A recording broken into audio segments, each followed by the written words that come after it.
कालादम CPI Maoist party के 6 अरकान ने भद्राद्री कोत्तागुड़म जिले के सुपरिंटेंडेंट ऑफ पुलिस के सामने हथियार डाल दिए।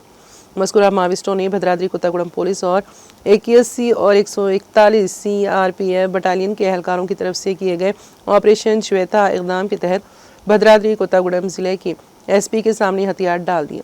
भद्राद्री कोत्तागुड़म जिले के सुपरिंटेंडेंट ऑफ पुलिस ने बताया है कि तेलंगाना रियासती हुकूमत और महकमा पुलिस की तरफ से फराहम की जाने वाली सहूलियात के बारे में वाकिफ करवाने के बाद उन्होंने गैर कानूनी सरगर्मियों को छोड़ने और अपने ख़ानदानों के साथ पुरअमन ज़िंदगी गुजारने का फैसला किया।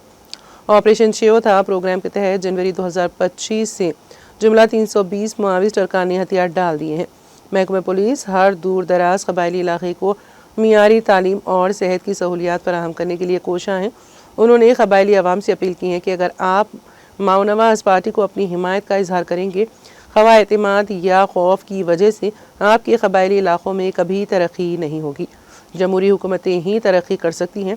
हमारी पुलिस फोर्सेस कबायली इलाकों की हमारी तरक्की को यकीनी बनाने के लिए मुखलिसाना कोशिशें कर रही हैं, जिससे न सिर्फ अमन कायम होगा बल्कि आपके इलाके में पायदार तरक्की भी होगी।